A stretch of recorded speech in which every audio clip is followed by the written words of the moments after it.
Call to order March 11th, 2020 Planning and Zoning Commission meeting. Would you join me in the pledge, please? I pledge Allegiance to the flag of the United States of America and to the republic for which it stands, one nation, under God, indivisible, with liberty and justice for all. Please be seated.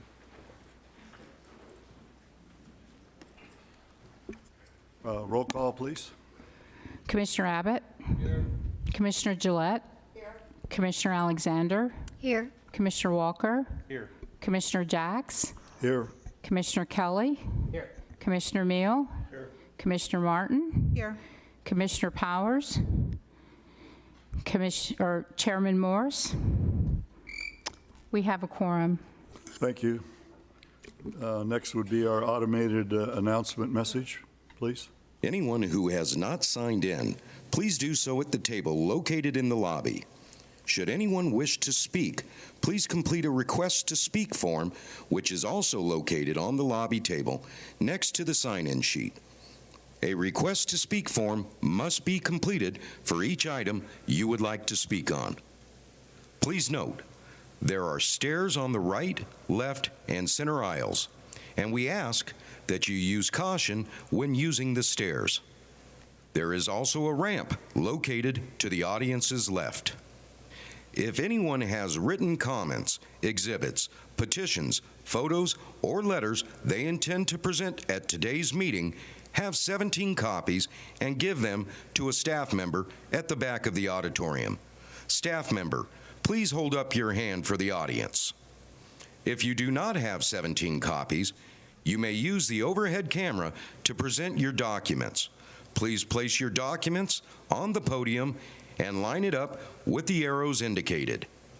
If you want your documentation to go on record, you must hand them to the clerk after your presentation with the agenda item number clearly marked on the documentation. Members of the public cannot speak to staff members that are seated at the tables with microphones during the meeting. If you have questions, please see the staff member located in the back of the auditorium. All speakers will be limited to 2 minutes to make their presentation statements. Everyone, please turn off all cell phones or place them on vibrate during the meeting. If you must take a call, please leave the meeting area and go outside to have your conversation.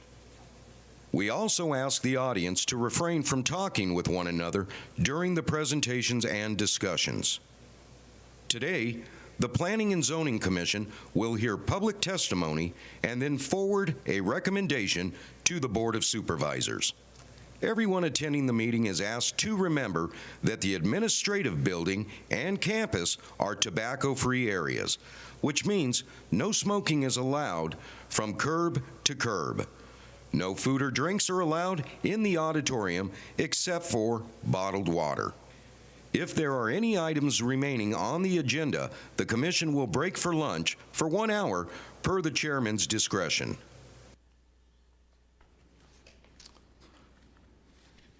Ms. Ballard, comment?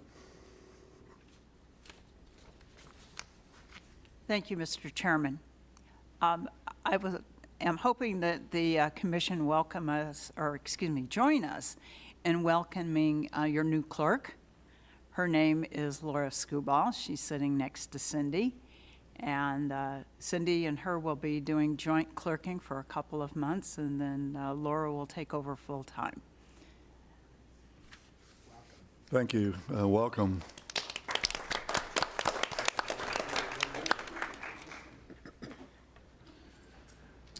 We need a motion to approve the meeting minutes from the February 12th, 2020 meeting.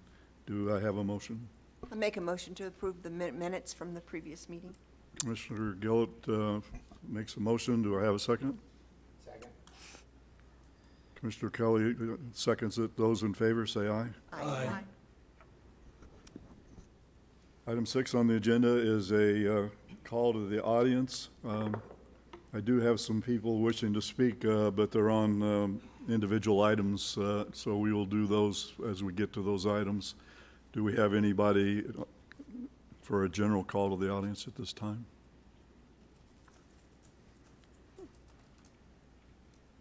Okay, let's move on to item number 1 on the regular agenda. Item number 1 is an evaluation of a request for a rezone to assessor's parcel number 402-15-083 from an RE10A residential recreation 10-acre minimum lot size to an RE1A residential recreation 1-acre minimum lot size zone to allow for a minor land division and to bring the parcel into compliance in the scenic vicinity. Staff recommends approval with standard conditions.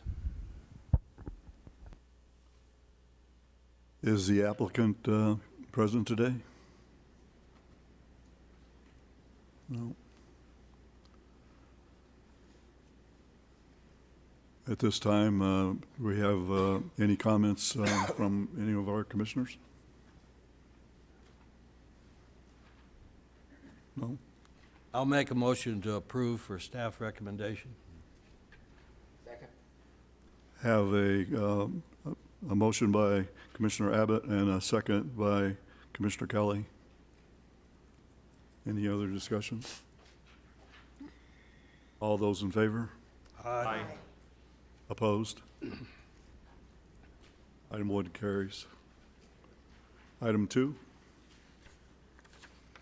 Item 2A is an evaluation of a request for an amendment to the Mojave County General Plan from LDR, Low Density Residential Land Use Designation, to AE, Alternative Energy Land Use Designation, and an evaluation of a request to make an amendment to the South Mojave Valley Area Plan from SFR, Single Family Residential, and GC, General Commercial Land Use Designation, to HI, Heavy Industrial Land Use Designation.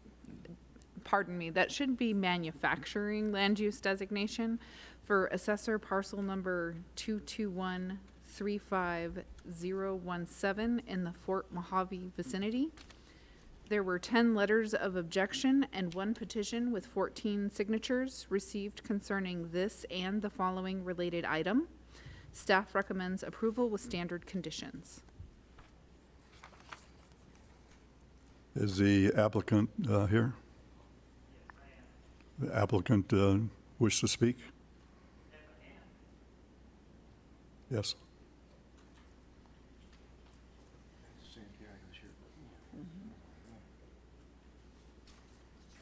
My name is Brandon Butcher from Elite Southwest Holding.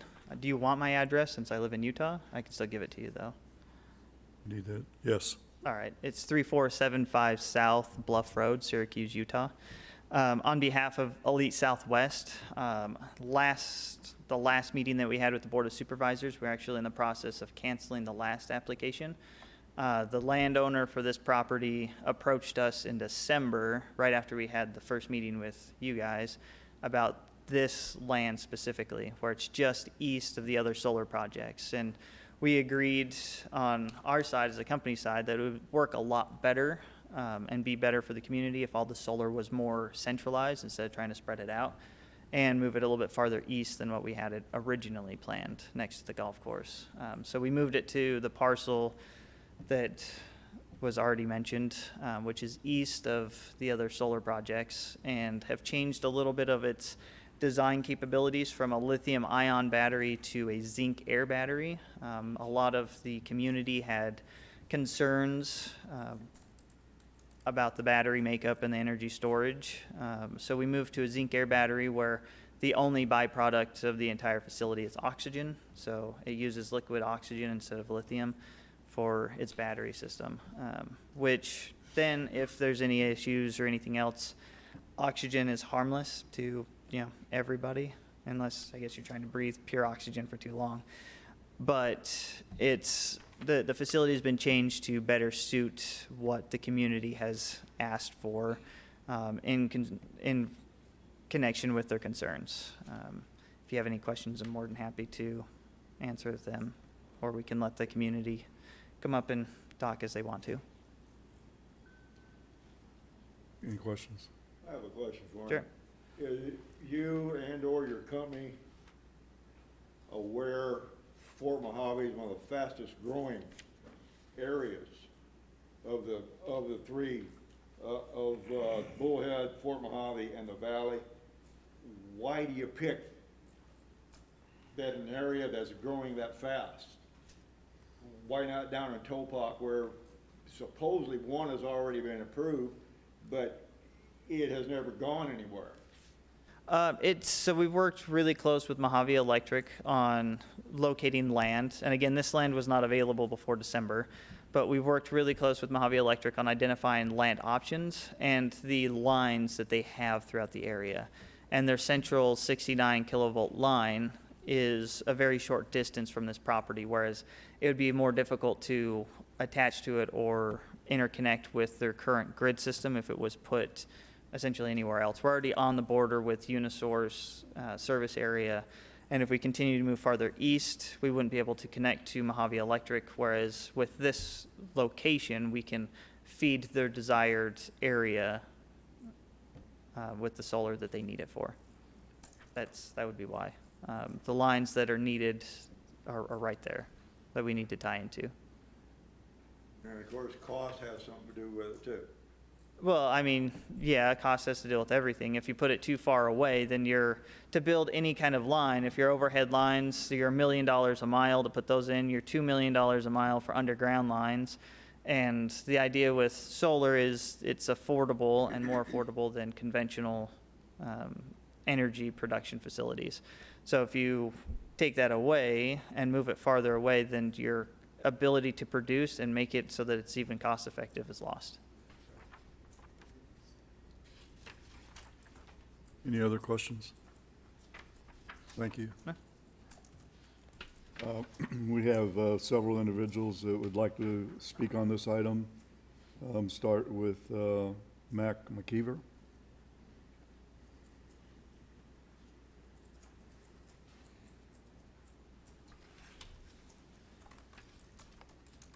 Good morning. I'm Mac McKeever. I live in the Arizona RV Homes, just probably a quarter of a mile to the west of this proposed new solar project. And I would like to speak for myself and several of the residents that are there.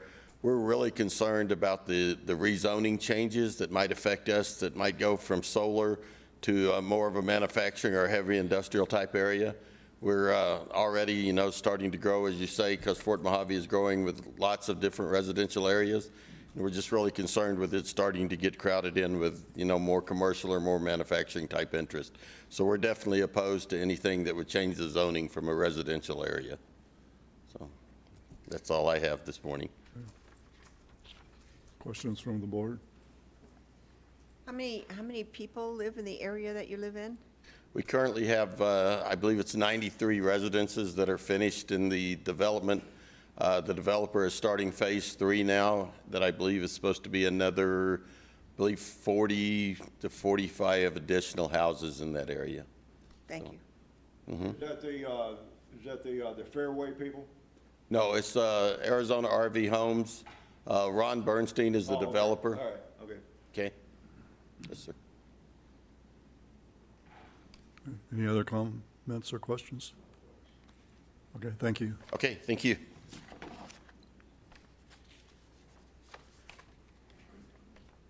John M. Wood.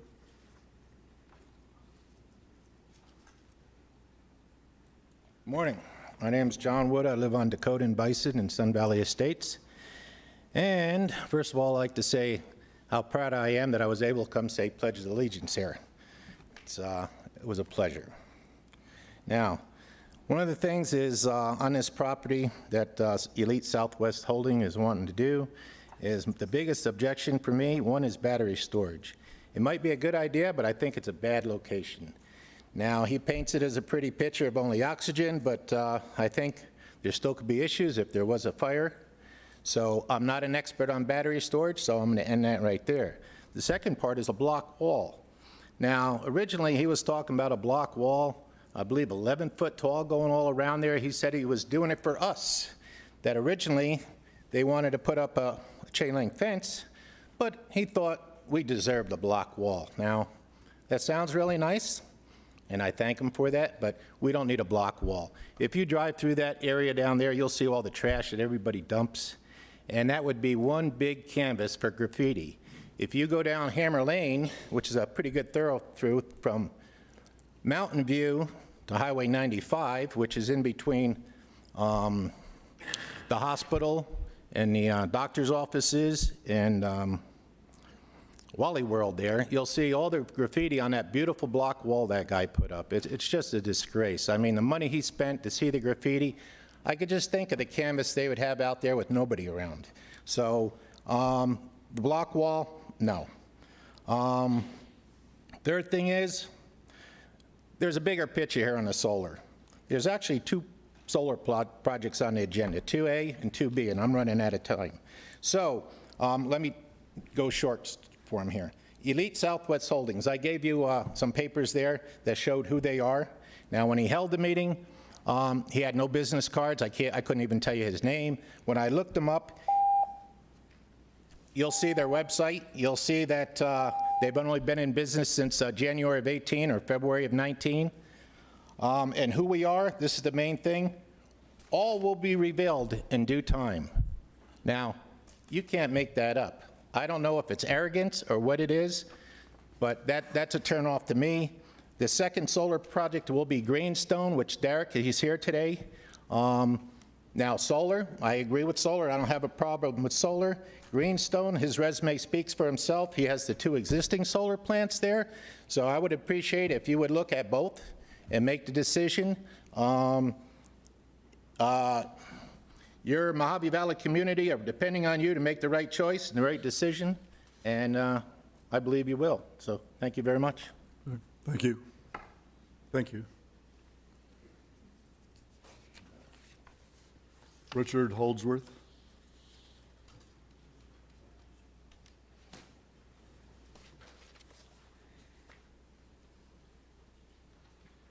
Good morning, ladies and gentlemen.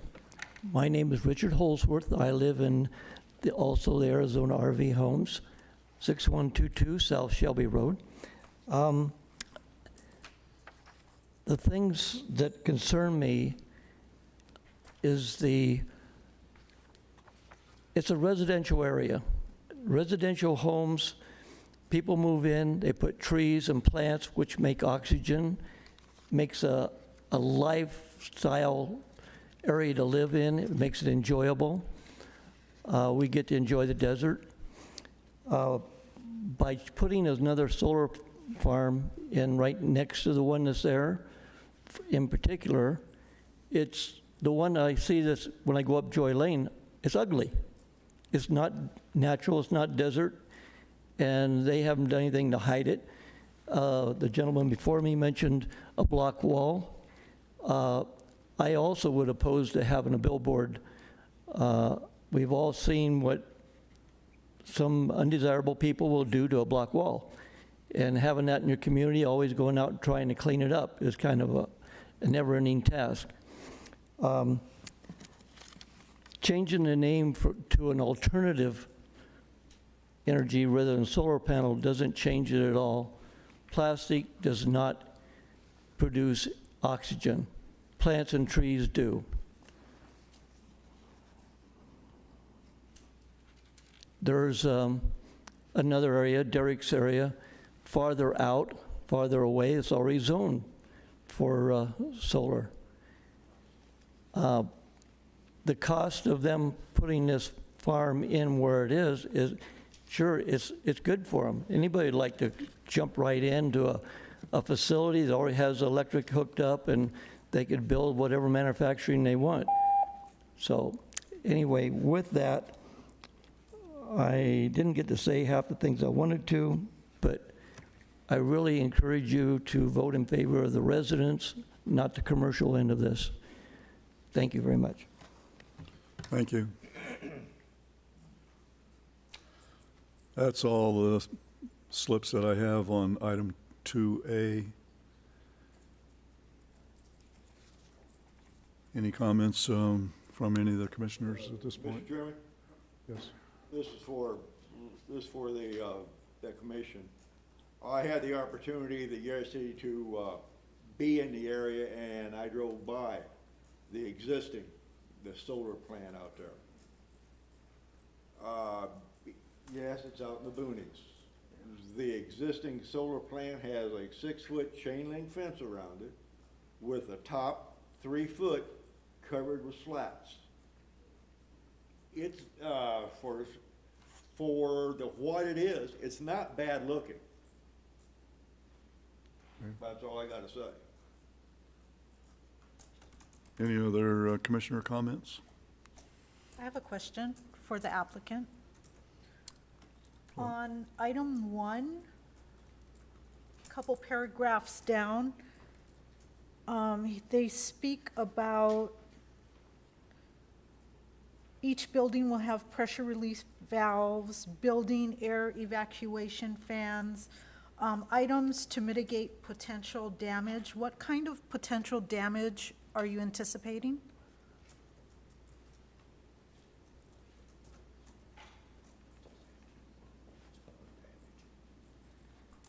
So the state has requirements due to the APS fire that happened a year ago, so last January in 2019. That fire that happened actually wasn't a fire because lithium ion doesn't create fires. It was a gas buildup inside the buildings.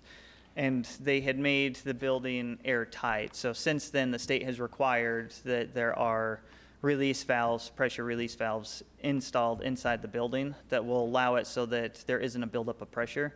So firefighters can enter and exit without the possibility of the doors exploding and coming off, such as what happened with the APS incident last year.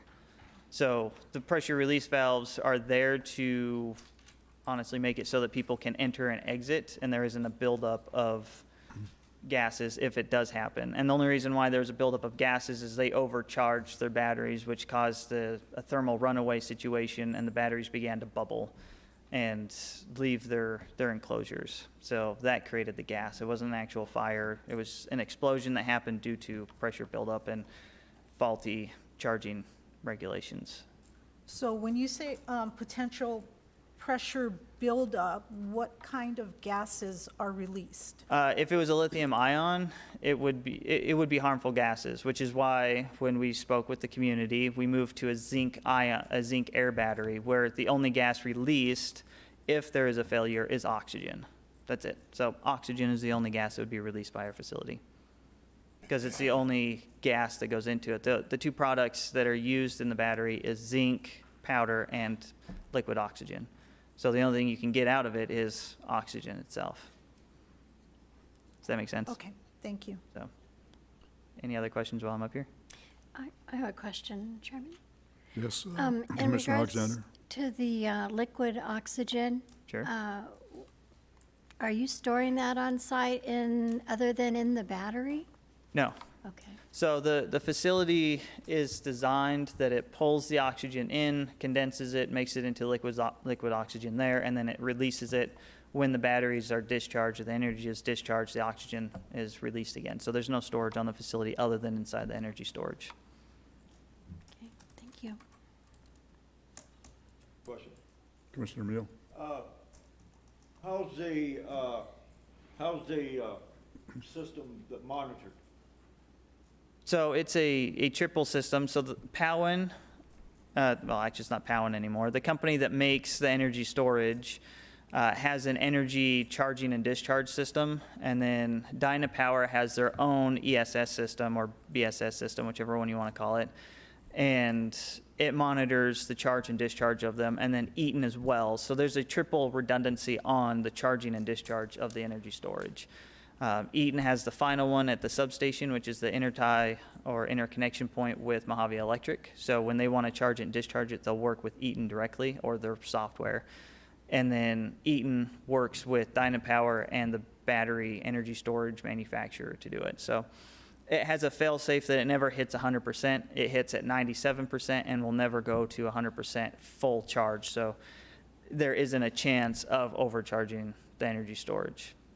Okay, is it monitored that locally or? Yes. We have an office that we're putting in Fort Mojave where we will have a technician there 24/7. It's actually in our contract with Mojave Electric that we have to have somebody on site or within a certain distance of the facility 24 hours a day, 7 days a week. So yes, there will be somebody there year round. Yes, Comment? Commissioner Kelly? Yeah, on page 13 of our packet, I see at least 10 different zonings in that immediate area, so I can't see where this would create a conflict or any issue as being a selected enforcement. And also, the staff has identified 12 different things that the applicant must satisfy before proceeding. Am I correct in that? Correct in that there's 12 items here that the applicant must satisfy in order to move forward. For the plan amendments, On page 5. I apologize, our information isn't the same page number as your packets. It's So under the staff recommends approval. this Subject to the following. This particular item is for the plan amendment, which has two conditions. The rezone itself, which is what controls what actually can and can't be built on the parcels, has many more conditions. So this item is for the plan amendments, which only has two conditions. Okay, but they do have But to the be following satisfied. item, yeah, the following item for Can the be rezone, Even move forward, correct? correct. I have a comment Commissioner, in regards to Commissioner Kelly's. Isn't this number 2, item 1 and 2, is taking it both from, they're basically single-family, low-density and single-family, over to alternative and manufacturing. So we're going from one end of the spectrum totally to the other. So there's not a bunch of different zonings that I can see. But on page 13. Yeah, but we're taking it from, Those are all in the same vicinity. Are they not? well, here we're addressing single-family and low-density residential. Well, regardless, I mean, just look around that one parcel, 1, 2, 3, 4 different zonings right around that one parcel. And is there already solar on that? Yes, Yeah, you have heavy industrial.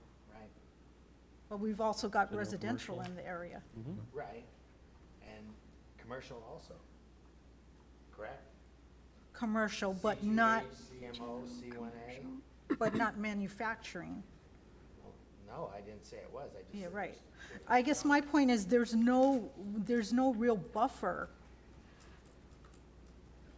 around that I can make sense of. I'm having a hard time understanding how there's solar out there in the first place then. Right, Then how the first Commissioner one Mill? get in? right. Yeah. I agree.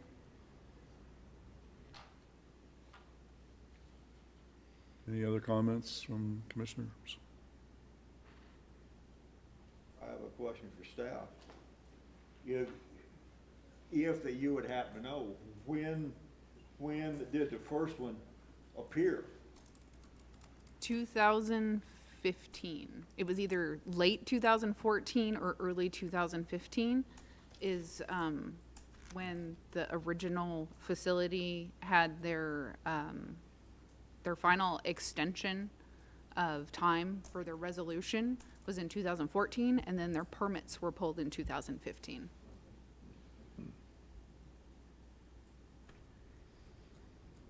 Any other comments from commissioners?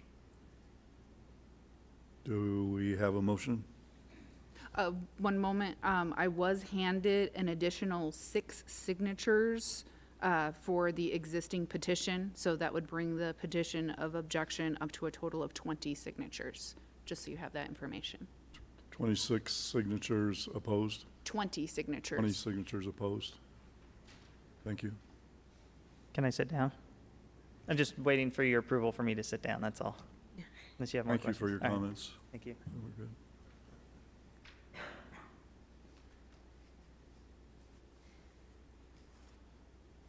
Is there a motion by any commissioner at this point? I have a comment.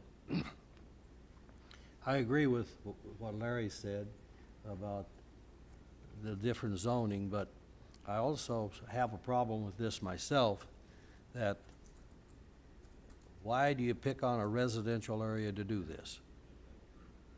There's only 17% of the Mojave County. Chairman's discretion. There you go. Who did I wake Divine up? intervention right there. Yeah, there you go. It's cease and desist. Wait, let me finish. There's only 17% of the land in Arizona that is privately owned. And I cherish residential area. I cherish manufacturing. But I have a real problem, as people were here to speak against the one last time, that has, in a residential area, they have land for sale that they want to sell as residential. Now they're competing at people looking at solar. So I think it's the wrong place for it, even though it's close to lines from Mojave Electric. You're interfering with people's rights that have private land there that they have zoned for residential. That's my comment on it.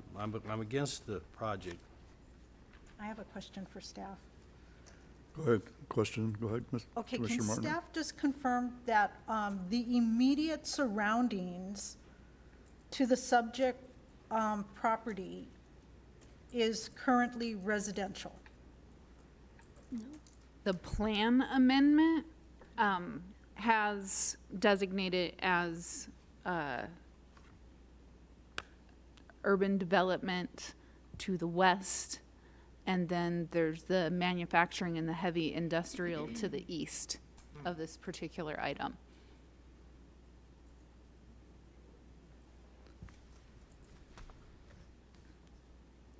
To the south is low-density residential, and this parcel actually has a small bit of general commercial on it and to the north. Yeah. But that's all out by the highway.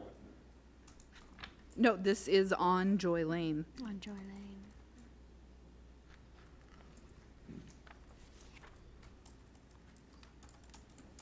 Could staff pull the map up? Yes, I do.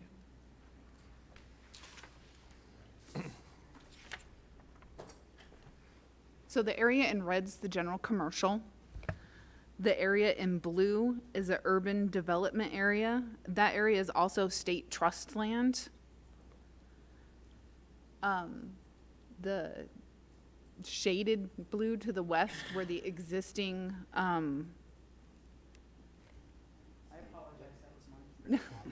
where the existing solar is alternative energy. And then the bright blue is heavy industrial. Now, these are the land use designations, so this is what, when they made the general and area plans, they had envisioned would be done with the land. The zoning is what actually controls what can go on the land. Right.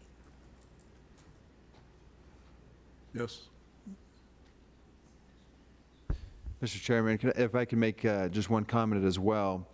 Like Bridget said, if this is the plan amendment, so this is for the general plan, this isn't the actual zoning. Zoning on the property will stay residential. And what we're proposing in the next item is an energy overlay zone. So the energy overlay zone will allow for the energy project to go on this parcel, but the underlying zoning of RE, which is residential recreation, will stay there. And all residential uses will still be allowed on that property, and the only thing that will be allowed in addition is an energy project. So that's all that will be doing. But in order to do that, it needs to comply with our general plan, and changing the general plan to alternative energy and manufacturing are the only two that would allow for that. If you wanted to condition the general plan or the plan amendment to only allow for solar, that could be done by the commission as well. That way, future, if somebody wants to, if the energy project is gone and somebody wants to put in some type of manufacturing, they would have to amend the plan again. You could do that, but the zoning is what allows you to use the property, so that's staying residential. They're just putting an overlay zone to allow for this energy project, what it comes down to. But this item is to convert the low-density residential and single-family residential to alternative and. Right, for the plan, for the general plan and the area Right, but plan. that's the issue that we're discussing on this item, right? On this item, correct. Okay. Chairman, I have a question for staff, Commissioner or Alexander. clarification, I guess. So this parcel of land is sandwiched between state land and heavy industrial, and the alternative energy, is that an overlay? Are those two alternative energy patches there an overlay on that, or were they actually rezoned? So Mr. Chairman, Commissioner Alexander, the energy overlay that you see on the map that we had up, that is the general plan. Okay. So that's a But plan not that we the have in zoning our, plan, that's got not it. the zoning. It does have an energy overlay for the zoning. For the zoning, gotcha.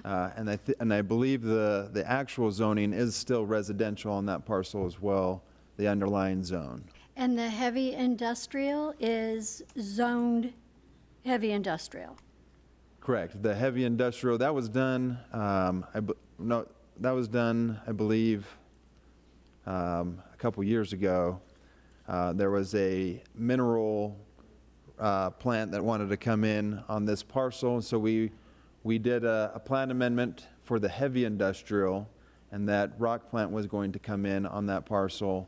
And that's why it was done to heavy industrial. And I'd have to look at the zoning. I'm not sure what it's currently zoned. And according to what I read, they're basically, at this point, defunct. They're not going to be doing that there. They've sold the property, So or some such thing? item 3, actually, yeah, we wouldn't be talking about that one. I couldn't speak to that. From my understanding, I believe it is not moving forward, and that there's another project that would be proposed for that area, but I could not speak to that. Okay, thank you. Commissioner Martin? Okay, so in reference to the map on page 13 that Commissioner Kelly referenced, Yeah. I see more residential zoning than the map that was put up here. So is it possible for you to pull up page 13 of what we've got in our packet that shows detailed zoning?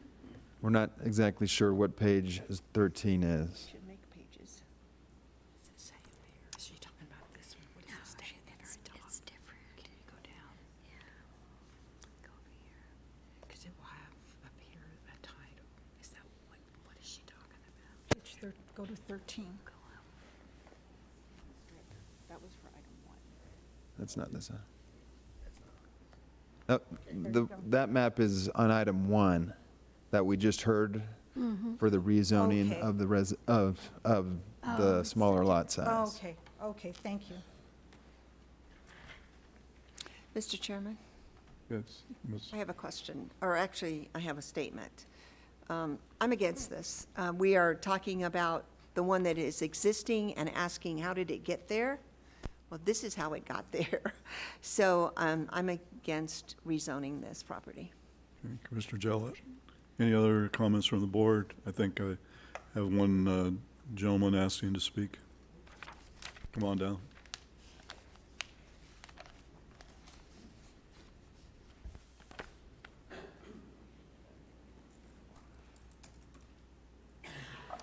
Morning, I'm Rick Campos, the Chief Operating Officer for Mojave Electric Cooperative. A few questions the Commission's asked, I think I might be able to clarify. One of them was, and correct me, I'm paraphrasing, it's not going to be a quote, but one of them was in the lines about why is this area selected for this project? Well, as one of the commissioners mentioned, Fort Mojave is a big growth area for our community. Having a resource like this right local in the community is a great asset to us. It also helps us in maintaining reasonable energy rates. If you start moving things further out, adds cost to the energy rate.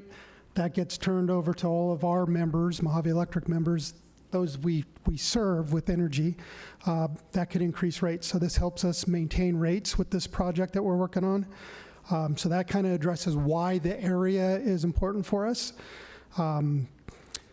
There was a statement that there's residential right up next to the property. One of the pictures that you had up here just a few minutes ago that shows the aerial view shows there's an existing solar facility that is already in place that is between this proposed property and the residential area where homes are built, where the mobile home park is.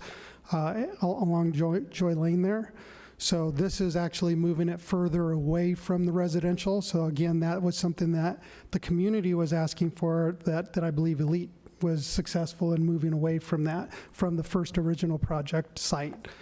But once again, if you have other questions, for the utility side of things, I'm here to answer any questions. I have a question, Mr. Chairman. Commissioner Abbott? If this goes through and is put in, is that going to reduce the rate for the people that are presently there in single residence? It does not reduce the rate, but what it does do is it does not put us in a position where we have to go back before the Arizona Corporation Commission with a rate study that could potentially increase our rates. Commissioner Meal? Question? I have a question for staff Okay. Ben.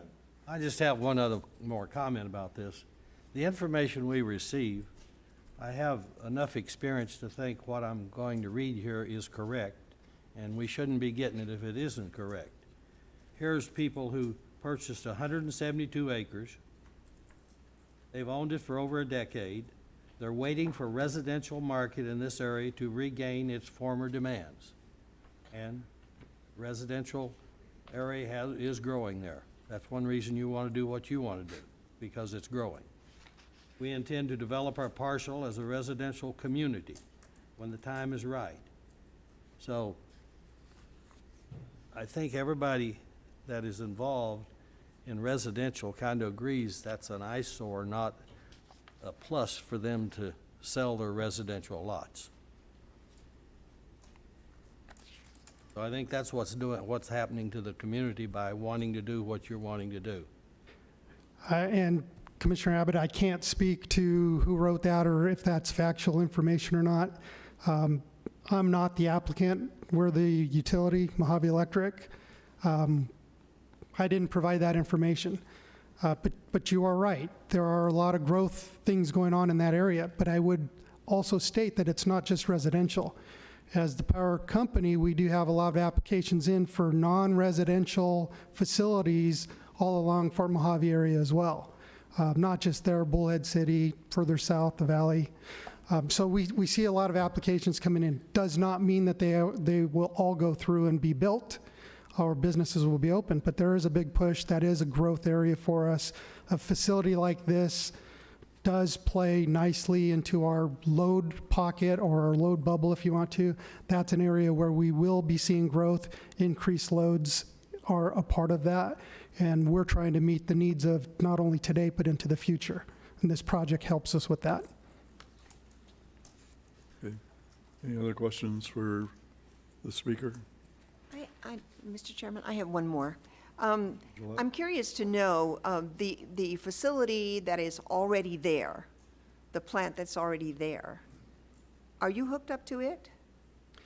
We are connected to that. We have a purchase power agreement for both of those facilities. We are the only one that is purchasing that power today. Yes. And that's not enough. No, that's why we're looking for this other project. Thank you. Okay. Thank you, sir. Thank you. Commissioner Mill? For the attorney on staff, if by some chance this doesn't make it, are we liable? Simply because there is one that's already existing? Commissioner Morrow, I don't see a situation where there would be liability. I mean, what they're asking for is a legislative act, and generally there's immunity for acts of legislation. Any other questions on the commission? Looking for a motion? I'll make a motion to approve per staff recommendations. Second. Have a motion by Commissioner Walker, second by Commissioner Kelly. All those in favor? Aye. Those opposed? No. Aye. Aye. Commissioner Morris, I'm going to have to take a roll call. All right, let's do a roll call. Yes. Absolutely. Okay, Commissioner Mill, No. Commissioner Gillette, No. Commissioner Kelly, Commissioner Walker, Four. Commissioner Jacks, I'm sorry, Approved. Commissioner Abbott, No. Commissioner Martin, Oppose. Commissioner Alexander. Opposed. Okay, motion is denied, and doesn't carry. Motion is denied. That completes item 2A. Moving on to item 2B. Item 2B is an evaluation of a request for a rezone of assessor's parcel number 221-35017 from an RE 10A residential recreation 10-acre minimum lot size zone to an ES energy solar overlay zone to allow for a solar energy plant and support facilities in the Fort Mojave vicinity. Due to the previous item not being approved, staff will have to change the recommendation to a denial, as this would create a conflict with the general and area plans. Okay, thank you. Applicant is the same on this situation. Any further comments by the applicant at this point? Come forward.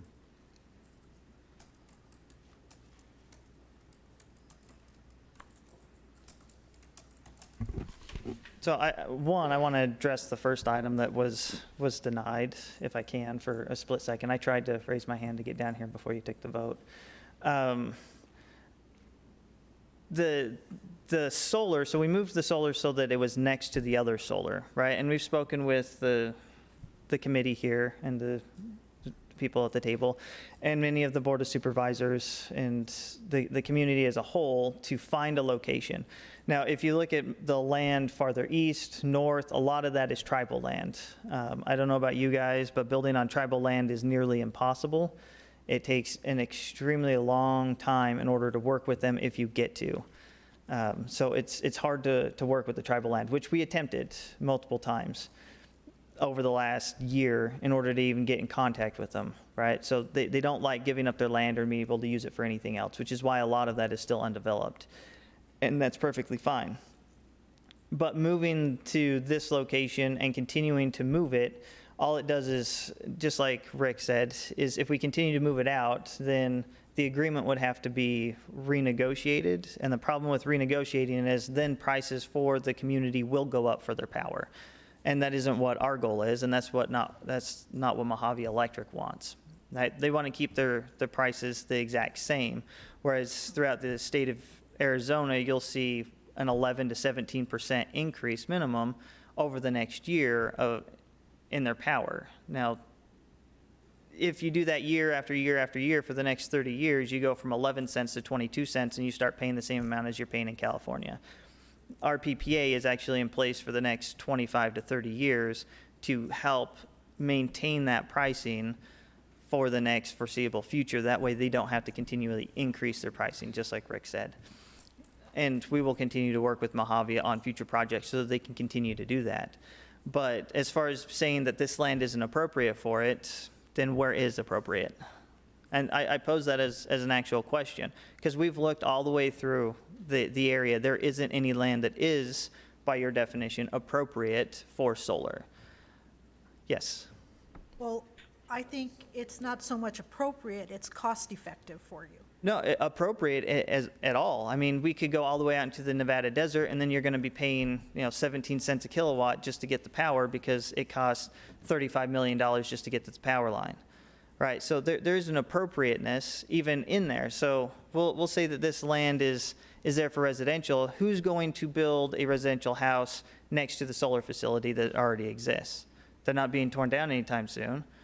So the barrier already exists for solar. It's already been there with the last two facilities. So why would we, by your own definition, why would you have residential, solar, then more residential? Why not residential, end it, have your solar, and then you can move into your commercial and further develop it into commercial manufacturing and everything else? Then you've already created your barrier in the given area. I have a Right? question. Yes. Is there any other electrical source in that area?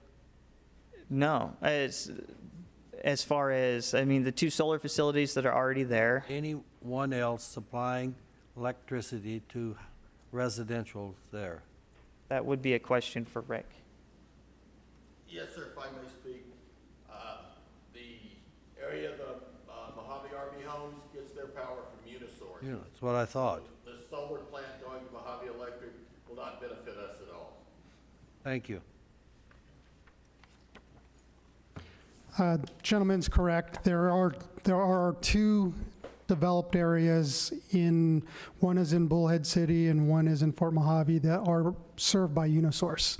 The only thing I can say to that is that maybe a little bit of a benefit if our rates are maintained to be low or lower than Unisource, that puts pressure on Unisource to try to stay competitive with us. So might be a benefit there. I think she has a question. Commissioner, So the potential electric generated is not serving the community. This project would serve and feed into all of Mojave electric lines in the Bullhead City area, all the way from Davis Dam, all the way down to Topak Marina. So it would be feeding that whole area. Unisource has two very small developments that we do not serve outside of our certificated service area. On the flip side of that, there are a number of accounts that we do serve that are in Unisource service territory that Unisource does not have the means, whether it means lines or capacity, to serve, and we pick them up as well. So we do feed into Unisource service area, just not this development where the gentleman was talking about. Thank you. okay, thank you.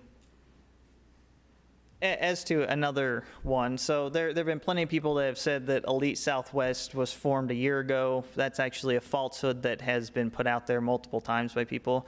The company was reorganized. We had a bunch of subsidiary companies, so manufacturing, mining, we had a bunch of different companies that were brought into one. So the formation of Elite happened a year ago. The company itself has been in business for 13 years. And I do take issue with people putting words in my mouth, such as all will be revealed. I've never once even said that in my entire life. And I have a photographic memory, so I can remember exactly what was said to me and what I've said throughout my entire life. So it's a little frustrating when people start saying things about me that are obvious lies. But to further go towards what Mr. Abbott said, there's already a boundary that's been created with the two solar projects and the heavy industrial in between them. And since this project already has commercial in the top right-hand corner, where is the cutoff? Where is the suggested cutoff for development? I mean, are you going to develop houses to the east of those solar projects? If you're already saying people are having issues on the west side, are they not going to have issues on the east side? So would the logic reason not be that the solar ends and that's where the future industrial residential is moved out there, and then farther south in the Topak area, and then the farther north regions where they are, because the solar's already there in that area? not to mention the other project that's on the docket right after us. For me personal, items like this make it very difficult for me to serve up here. To do what? So I didn't hear you. Make it very difficult for me to serve on this commission and make recommendations. Uh-huh. And why? So Elite has done everything we can to work with the community in order to make this beneficial to everybody that's there. The reason, there's people that want something and there's people that don't want something. I have a tough time, other than trying to evaluate the situation to the best. So we haven't changed anything. We're just building farther east than what the other ones were. Yes, Mr. Jack, sorry. All right, thank you. All right. Mr. Chairman? Yep. Commissioner Romero. Something that has not been mentioned that may have helped or hurt your project. There was nothing mentioned anywhere about a buffer between your plant and the residential, the properties. Like say, they're 100 yards or 50 feet. Or 90 acres on the south side, which is why we put it as far north as possible, is so that there was that acre. And I've spoken with the the developer for that southern area. It's like, there's 90 acres. And the person that lives the closest to it called us about it, and we talked to him about it. The ones that are on the east side, the southeast side of the facility, and it's like, this is what we're doing. And they were happy with it. They didn't have a problem. So since they were the closest house on the southeast side, we didn't feel that adding a buffer in this meeting and saying, hey, there is a 90-acre buffer was necessary, since the closest people to it didn't have a problem. So that may be a fault of mine, and I'll accept that, but there is a buffer on the south side in order to create that distance. But your southern solar facility is right across the street from it. So again, from a logic-based side of it, since the solar already exists there, any perception that the housing market would be impeded or impacted has already happened. It doesn't change, it's already been impacted. And since there's already a proposal right after us for another solar facility right in that area, how does ours change or impact anything more than it's already been impacted? It doesn't, in my mind, anyway, so. Okay, thank you. Yep. Mr. Chairman? Commissioner Gillette? I just want to say that we already have one there that we don't know how it got there. And now we're talking about putting in 2 more. So pretty soon you're going to have a solar community instead of a residential community, because it seems like one right after the other, the solar people are wanting to move in to that area. Just a comment. Okay. Going back to item 2B, I did have Mr. Wood saying that he wanted to speak on 2B as well. You still want to make a comment? Yes, sir.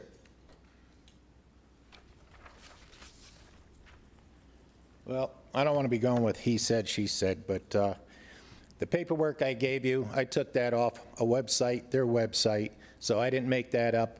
I didn't say it personally. It's on their website. As far as the electrical company, now on 3A, on docket 3A now, you've got another solar plant that wants to come in from Greenstone, who put up the first 2, okay? Now, I don't have a problem with them. Their fence looks good. I don't have a problem with their fence as far as what it looks like. It is what it is. I mean, there's some houses on that street that look a lot worse than that fence does. But the solar that's going to be next to the airport, where does the electric company feel about that? I mean, does it really matter if he gets it from Greenstone or if he gets it from Elite? Is there a connection between Mojave Valley and Elite? Can that same connection be made between Greenstone and Elite? Oops, sorry. So I also put my name on 3A because I thought this was already closed. I thought the decision was made. Now, when you say, okay, I got a 90-feet buffer, that sounds impressive, but what are we talking, to the doors to your seat right there, 90 feet? 90 acres. 90 acres? 90 acres. Well, that's from the south side to the solar, but what is going to go there? He owns all that. If he already has access to that, why can't he put more solar there? Okay, it's a solar overlay. He has permission for that whole property. So why can't he take the rest of it? And he says, yes, the builder don't have a problem. That's one builder. He's not here today saying that. That's hearsay. What you have is you have paperwork in your hands, signatures from the neighborhood. You have people here stating, and it's residential. I moved there because it's residential. I mean,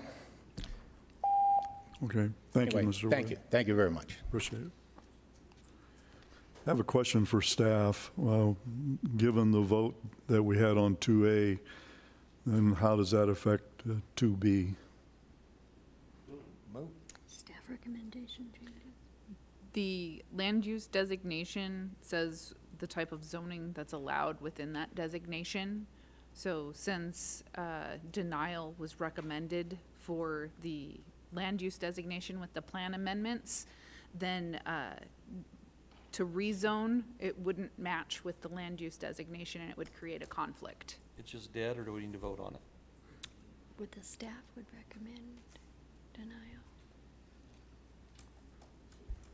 Yeah, you'd still need to vote on it. According to state statute, our zoning, that's why we bring forward the plan amendment.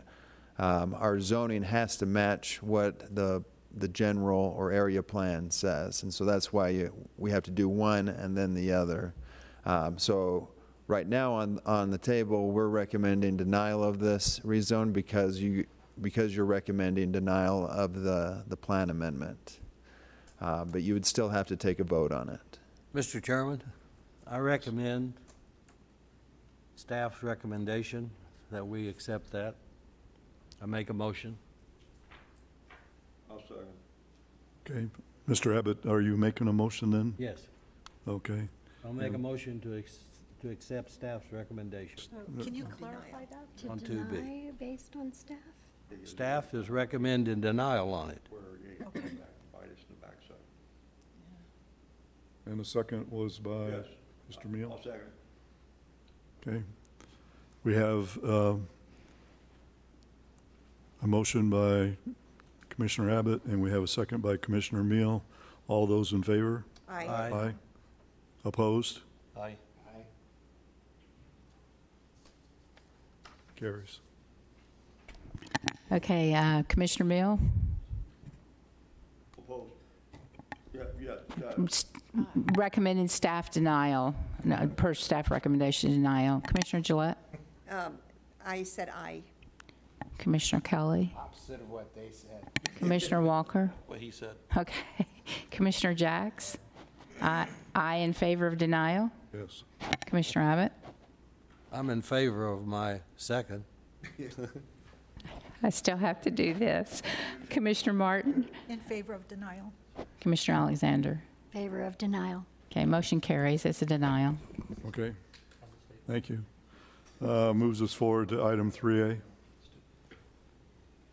Item 3A is an evaluation of a request for an amendment to the Mojave County General Plan from PL Public Land Use Designation to AE Alternative Energy Land Use Designation for assessor parcel numbers 221-33017 and 002 in the Fort Mojave vicinity.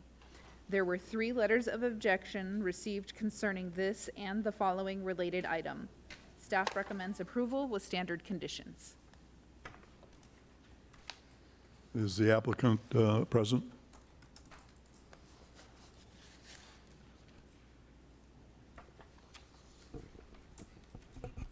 Good morning, Chairman, members of the Commission. My name is Derek Fromm. I live in Scottsdale, and I happen to be the applicant, but also the developer of the existing 2 solar farms.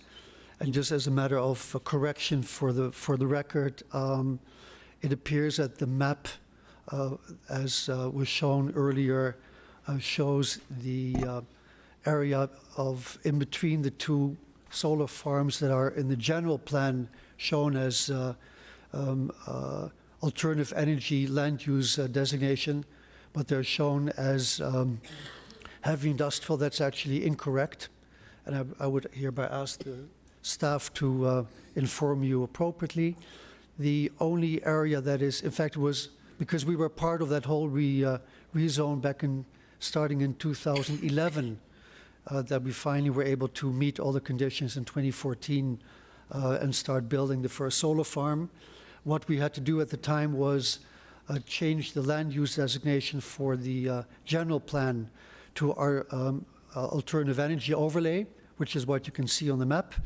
But the dark blue area actually makes it appear as if the entire area in between the two solar farms would be heavy industrial, and that is factually incorrect. There was an application back in April of 2018 for a 15-acre parcel immediately adjacent to the east of the small solar farm to be rezoned for heavy industrial to accommodate a stone crushing plant. That was a conditional approval which will expire unless extended by the Board of Supervisors on April 2nd. And therefore the map should actually reflect that the area is currently still manufacturing from a South Mojave Valley area plan point of view. So I just want to make that correction. The other correction I'd like to make relative to a statement made by the prior applicant was that they must have been speaking to a developer of a residential developer to the southeast of the proposed property. Your package will include a letter from Dave and Sue Ritchie. That is that developer of 172 acres. And the letter states fairly clearly that Mr. Ritchie are strongly opposed to the project, and therefore the statement made earlier in the prior application that they had no problem with it is refuted by the document in your file. Now, just to take a step back, knowing where the market is developing right now, I do have regrets as to where we located the solar farm a few years ago. It was a derelict area at the time, nothing was happening, and some landowners were just really happy that someone would give them some current income to defray at least their property tax bill for vacant land. But we listened very carefully last December to the community voice when the project in Section 6 came up, 125 acres, and the very strong community opposition to changing or introducing heavy industrial or manufacturing back into the area from a South Mojave Valley area plan rezoning and land use designation point of view. So we went back to where we had been back in 2014 when we spent probably over a year, maybe 2 years, talking to maybe 100 landowners, property owners, farmers, ranchers, to find a suitable combination that would have least impact on the community, have most likelihood of being inoffensive from a rezoning land use designation change point of view, but also financially viable from a point of view of distance to where the power is needed. And of course, as is unfortunately the case, and we've been in this business for a long time, that typically you have a lot of land where you don't need the power. So typically you're trying to encroach on where the load demand is that drives you ideally closer to where people live. Like in the aerial story, you want to be where the people are. Anyway, I'd like to, so we went back to where we were back at the time, and I'd like to maybe introduce this map, if I may. All right, here we go. And I'd like to point out that this is the current, the solar farm, the area zoned for solar in the center, with the smaller solar parcel here in existence, and the larger solar parcel being here. This was the item 2A, and here is the large residential community. So what we were able to revive from 2014 was go back to the landowners in the white area north of the Joy Lane. And what makes that area unique is actually that it is public land. It is outside of this boundary zone for the South Mojave Valley Area Plan, as was reconfirmed in the 2015 General Plan Amendment. So that is what the current status is. It's all public land, either owned by BLM, and bizarrely in this area it's privately owned. So we were able to identify we'll go back to the landowners that we had been talking to in 2014.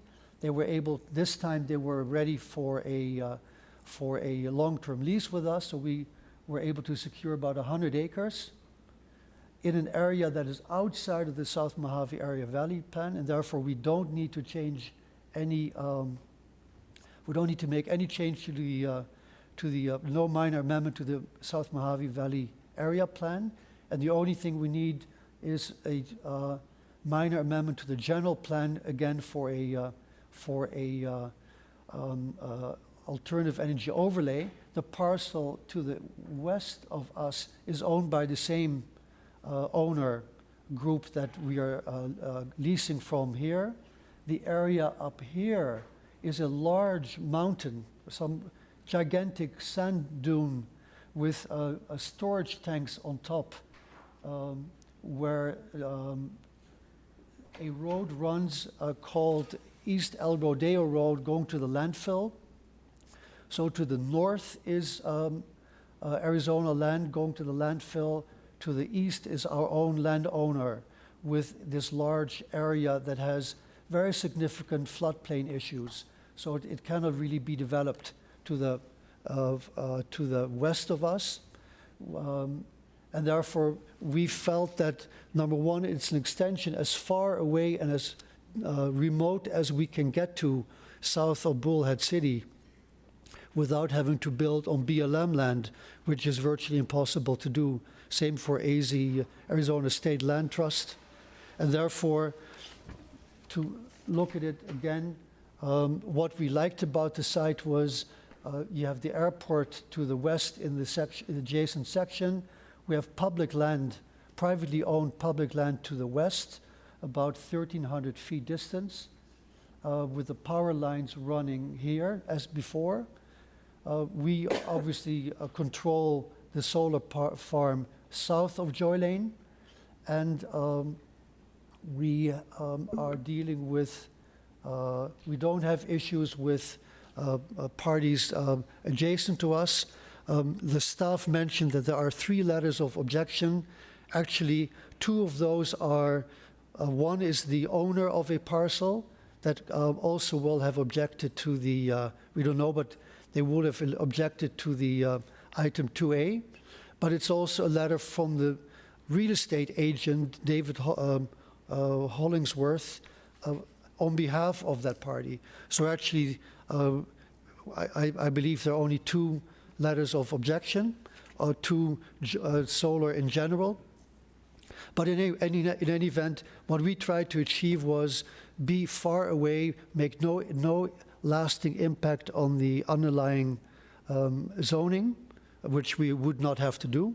And there is a reason why this area is on public land and in the general plan as public land, because clearly that, at least in 2015, was deemed to be outside of where the South Mojave Valley area was expected to expand to. So we're surrounded by vacant land, and we think we are, it is therefore not correct to state you cannot find land. You just have to start really early, and we started this search back in 2014. We already had agreements with this landowner in 2014. The market's changed. There's no electricity to the east of Vanderslice because it's in the area of Unisource, and it's not worth their while to submit to build power lines for small developments. Thank you. Thank you. Any questions for the speaker? Okay, thank you, sir. No further questions at this point. Thank you. We have 2 individuals that wanted to speak on it. Mr. Wood, did you have anything else you wanted to say on 3A? You can't shut me up, I guess. I'm not here to promote Mr. Forum from Greenstone. Solar is the future. I really didn't have a problem with Elite Solar. The problem I had with Elite was the block wall. We didn't need the canvas. We don't need the battery storage. If he wanted to eliminate that and put up an identical type fence, I really didn't have a problem with the solar. I don't have a problem with Greenstone Solar. He's going to do the same fence. He's not going to be using no battery storage. Solar's a good thing. So it's, and he's got, if you look at his web page, his resume speaks for itself now. So it's up to you guys where you want to go with it, here nor there. But I appreciate you guys listening to me and listening to everybody. And I think you're doing a fantastic job up there. Thank you. Thank you, Mr. Wood. Mr. Holdsworth, any other comments?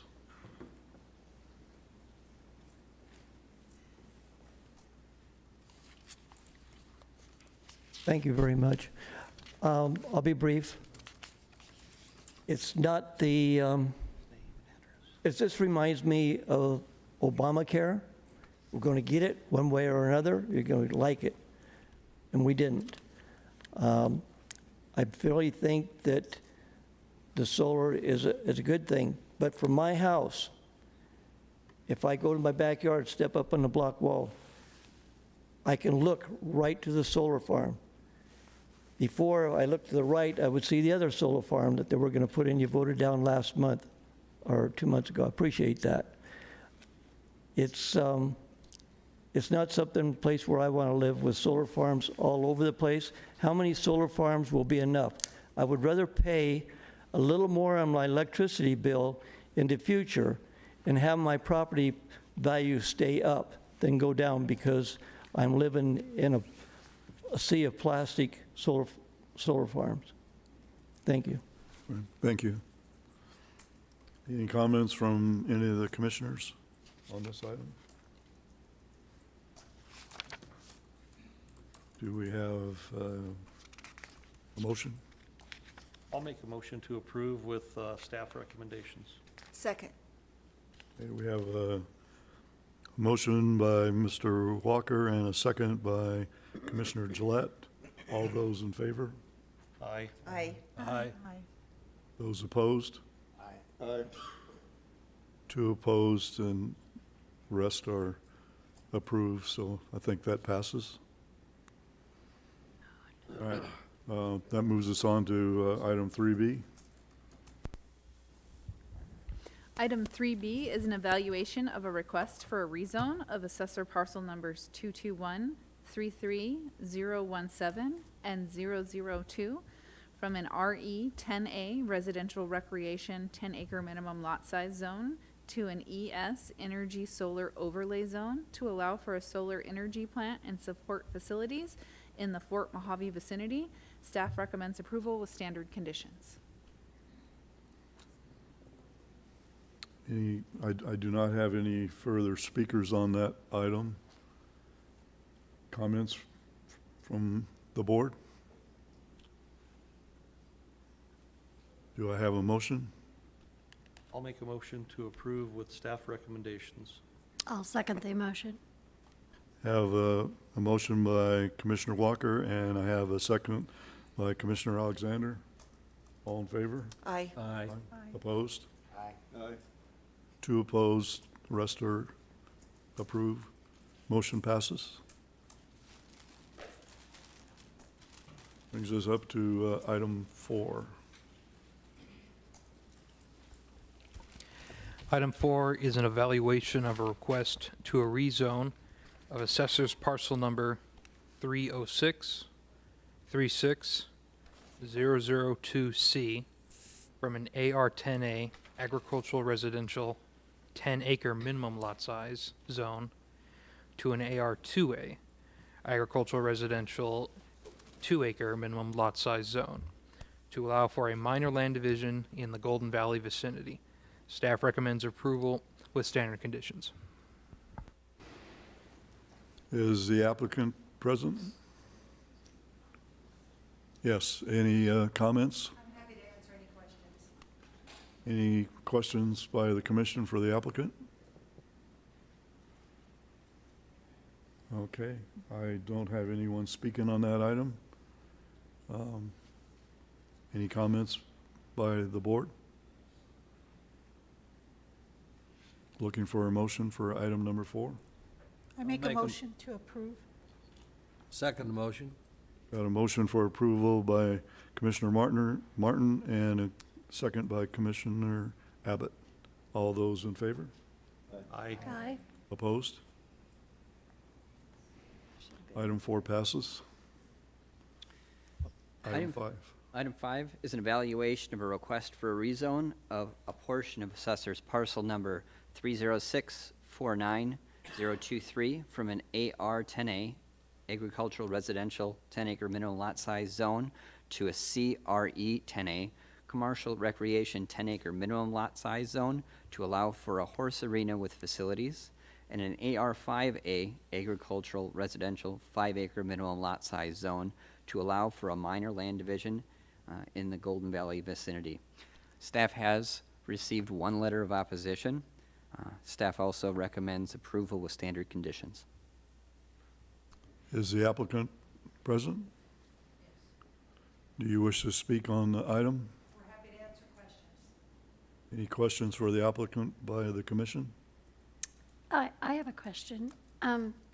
It's stated here that it's for an arena. Is this for private use arena?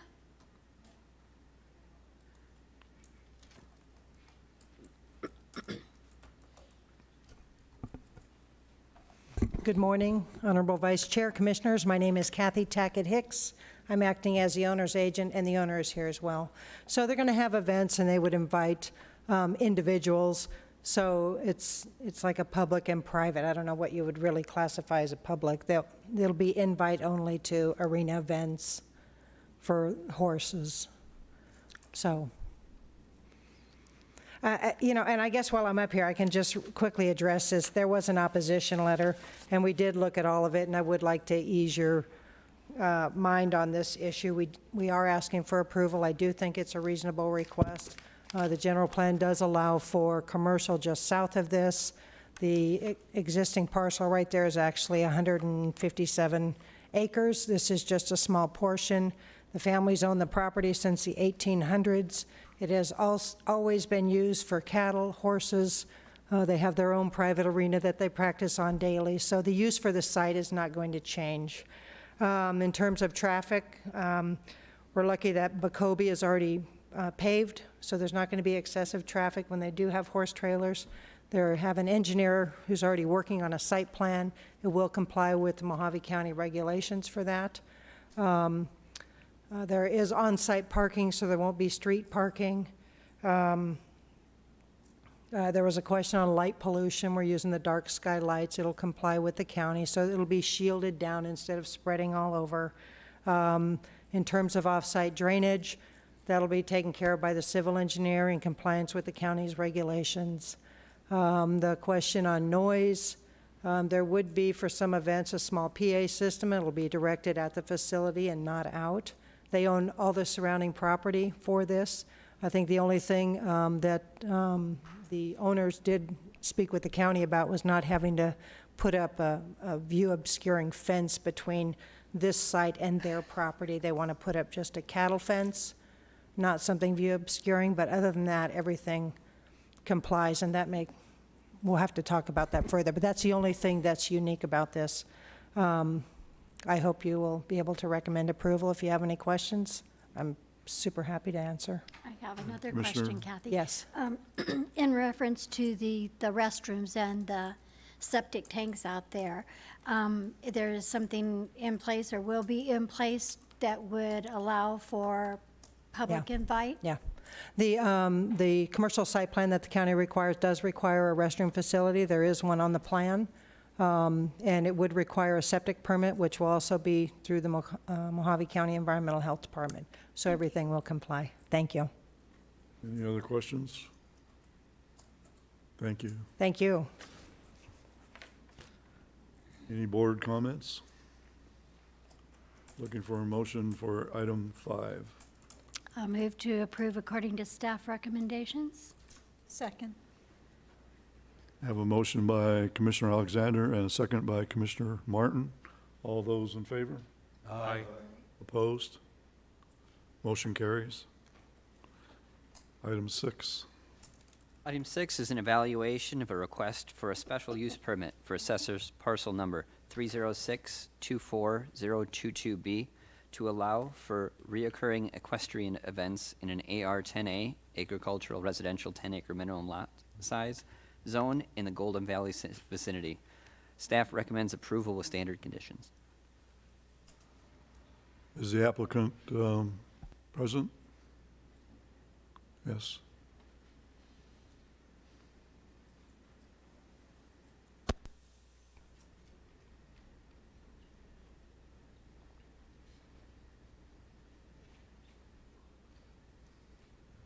So this is pretty much the same as the last applicant there, that we'll have events up to like 50 contestants will show up for an event, and the facility's already, it's basically the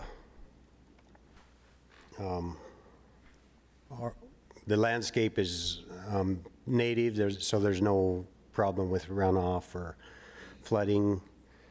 There's no other residents around. There's all vacant land on all four sides. The closest home is a quarter-mile away. We will have lights that will be shielded to keep all the lighting on the property. And restrooms, we were going to use just portable restrooms because there's only 50 people at a single event. So. that's Okay, about any it. questions for the applicant? Okay, thank you very much. Comments by the board?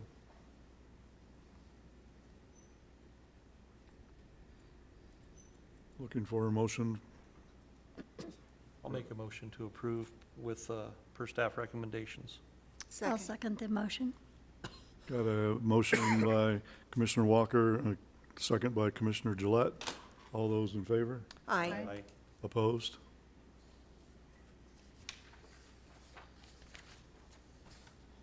Okay, item 7.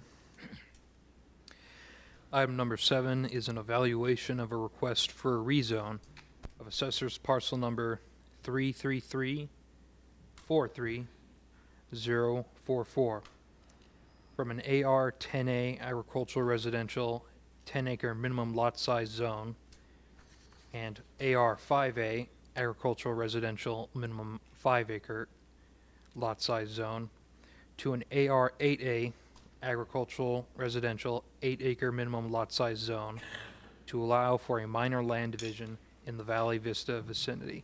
Staff recommends approval with standard conditions. Is the applicant present? Yes?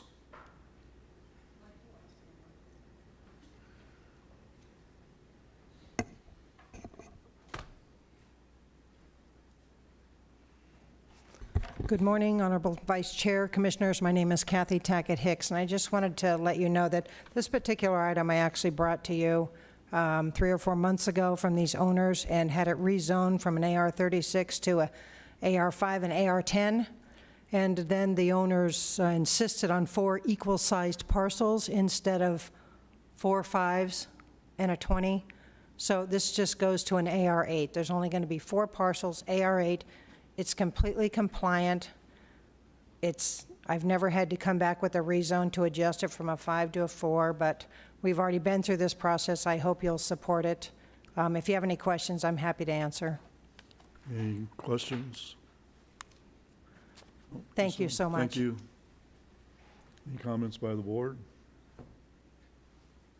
Looking for a motion for I'll make a item motion 7. to approve for staff recommendation. Second. Got a motion by Mr. Commissioner Abbott, and we have a second by Commissioner Meal. All those in favor? Aye. Opposed? Motion passes. Item 8.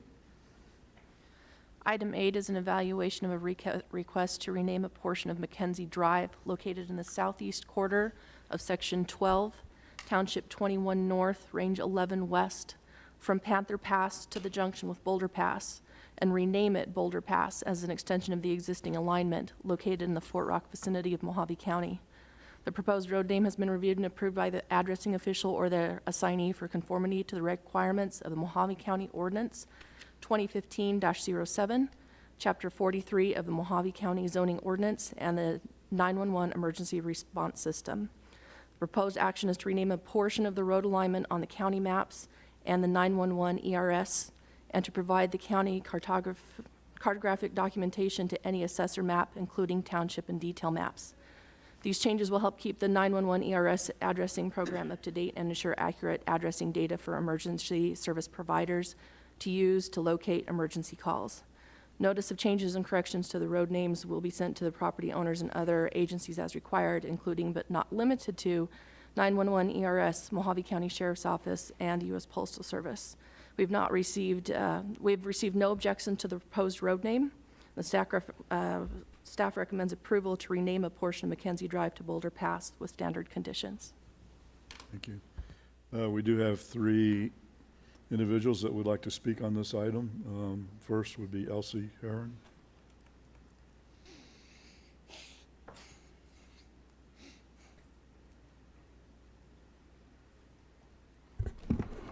Good morning. Elise Heron, 20128 East Whitetail Lane. I just wanted to be here to answer any questions. I am representing the applicant, so. Any questions by the board? No, thank you. Okay. Did you receive the petition signed by the 10 or 12 people that live closest to this?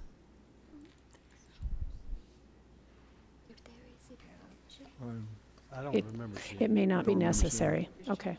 Yeah. Commissioner Jacks? Commissioner Jacks? Commissioner? Jack? Yes, We did not Good morning. receive the petition with the. I'm Scott Meyer. I'm sorry. we did not receive that. Okay, that's why, so no, we do not have it. Mr. Meyer? Good morning. I'm Scott Meyer. I live on 19485 East Alika Trail, and I have land on the proposed road. It's no address yet because the house isn't there yet. This name change will not affect any of the nearby residents that have addresses on Mackenzie Road or Panther Pass, and I request your favorable vote to rename this section of the road. Thank you. All right, thank you. I have Joe Ellen and Howard Stevens.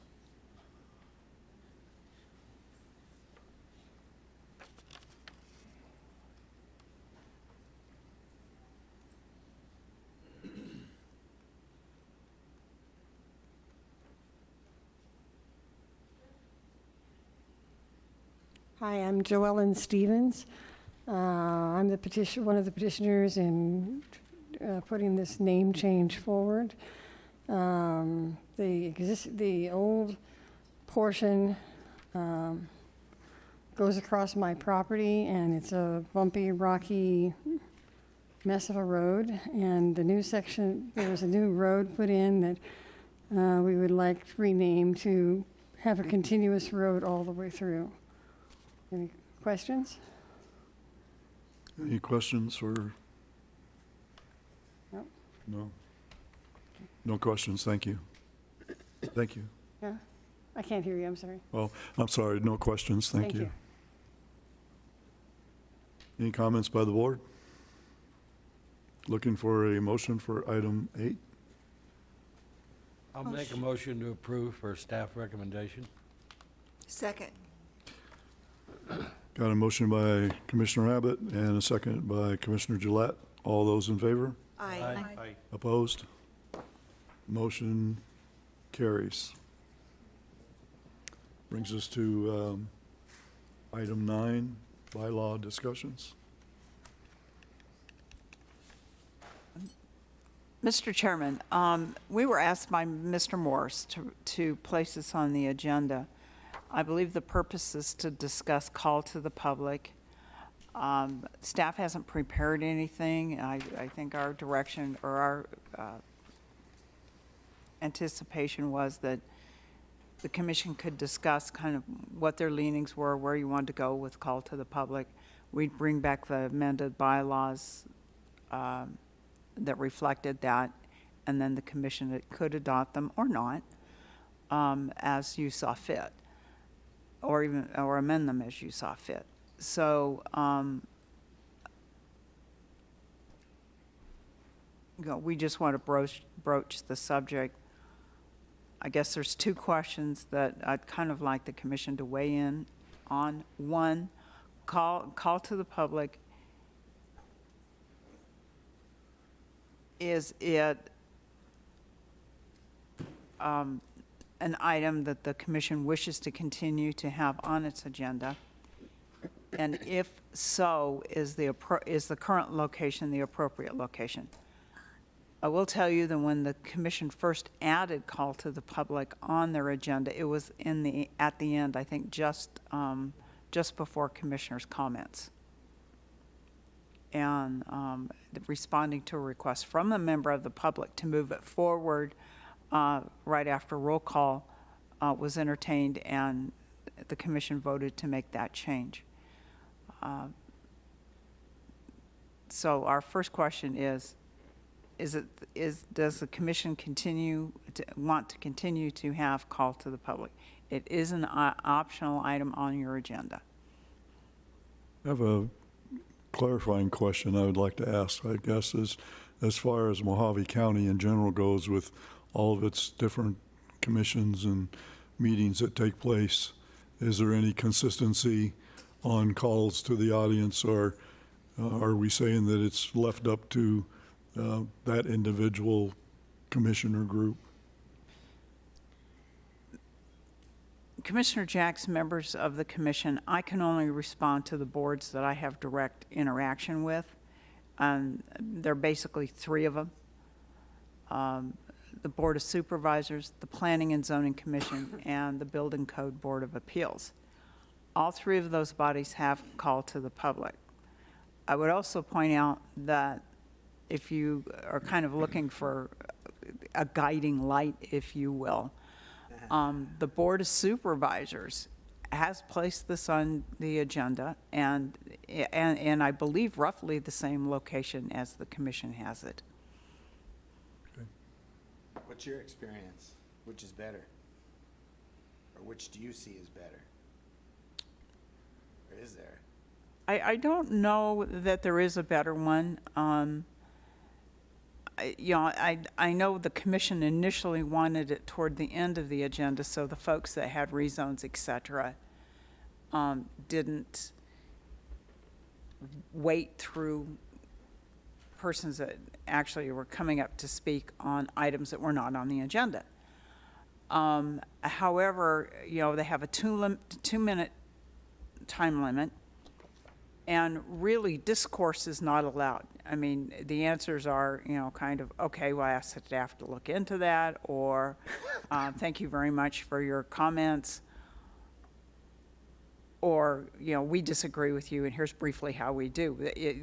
True discourse is not allowed, so you don't get into long discussions.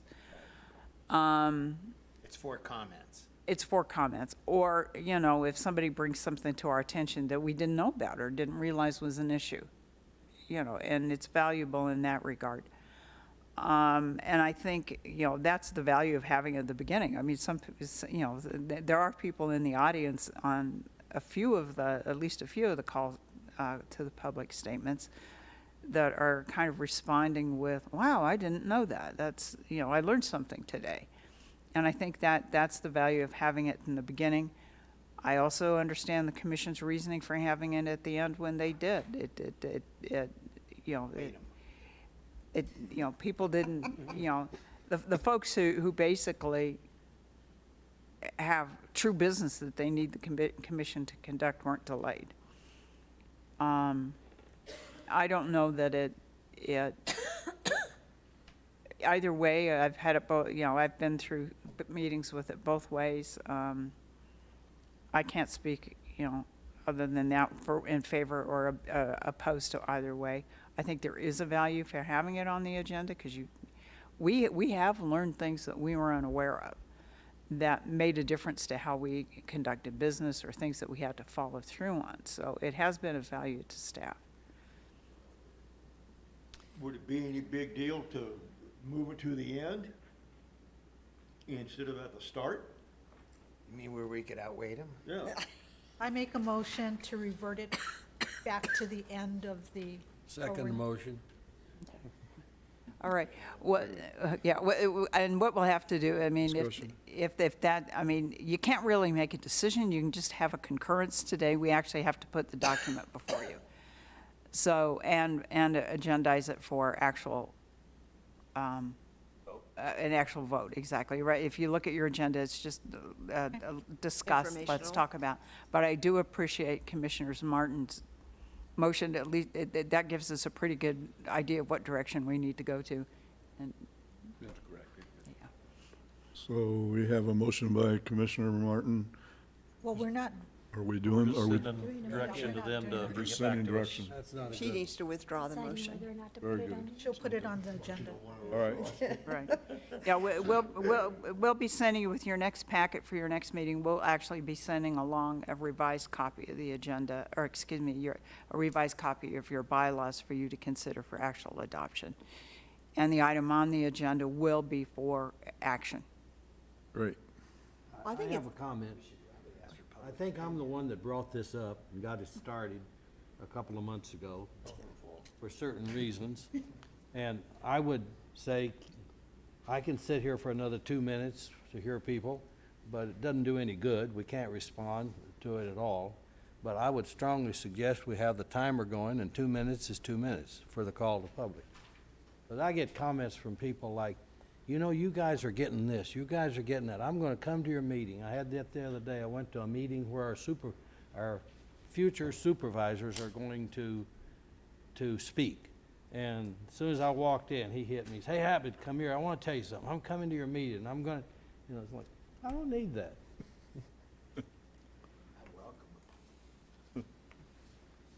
Okay. So that's good for item 9, right? Well, Thank you very I much. would like to make, Okay. I think it's really valuable to have the call to the public. I would not want us to ever get rid of it. And I don't know whether having it at the end is beneficial at all, other than the fact that we have to wait for it. And maybe somebody who's in the audience might hear something that makes them think of something that we might consider. But I have a question. Is there any way to limit the call to the public to things that are actually pertain to this board? Question. Other than Matter- public comment. Yeah, yeah, Commissioner Gillette, and members of the commission, call to the public, particularly for the commission, was never intended to be kind of an open discussion for anything that somebody had to say about the county. And it was certainly never meant to be an open complaint session. Yes, and I can, pretty much the way that the commission can address that, because you can be very specific in your bylaws and say, oh, call to the public to listen to just general matters that are under the commission's purview. The public, I'll be honest with you, doesn't quite understand, and sometimes even I don't, how, who's responsible for what. And so it's very easy for them to get confused. I think it is worthwhile to have the chairman at that point in time say, thank you very much for your comments. I mean, do draw them up short and say, thank you very much for your comments. Here's the purview of this board, and your issue is actually something that belongs elsewhere. And to the extent that the commission can tell them, you know, you need to address this with Public Works. You need to address this with the assessor's office. I think that's a very good idea. Okay. All right, takes us to item 10, monthly reports. Any reports out there? Mr. Jacks, once again, I have to admit that I am woefully amiss in my duties in sending your monthly reports. I will have them actually finished before the end of the week, and I will forward them on to the board. Okay, thank you. And item 11, commissioner comments. Any comments? We had enough comments for today, I guess. All right. Did we today, correct me if I'm wrong, or maybe I just wasn't here, did we approve one solar rezone item and disapprove another one in the same area today? Yes, we Is that did. what Yes, we did. Yes, we did. Yep, that's exactly what we did. Kind of confusing. Yes. Yeah. It was very It difficult. borders on stupidity. Yeah. Well, the one we approved was adjacent. Well, A continuation of the one that's already Right. there. I mean, maybe I'm missing something. Well, it would have been, for me, very helpful if I would have heard the speech prior about the additional room that they were allowing. Not that they would be, I don't know if they would have been locked into that, but there were things that were brought out after our vote I thought were very important. Well, the one that we approved, if you just look at the map, technically is closer to the housing than the one that we disapproved. It is. Right. I That think it defies had logic. to do with the type of storage or Yes. solar that they're using as well. And so based on that, it is confusing. It wasn't a battery storage that we approved. Well, I don't know, I just, I like both. feels a Very bit like confusing. selective enforcement to me. I agree. It does. Now, that's why I asked about the liability. Well, I mean, Well, no, it's the battery storage that most of the residential people are worried about, which I can see. Yeah, They can blow yeah, up. oh, yeah. Okay, motion to adjourn. I'll make that motion. Got a motion? Second the motion. And we got a second. All in favor? Aye. We're adjourned.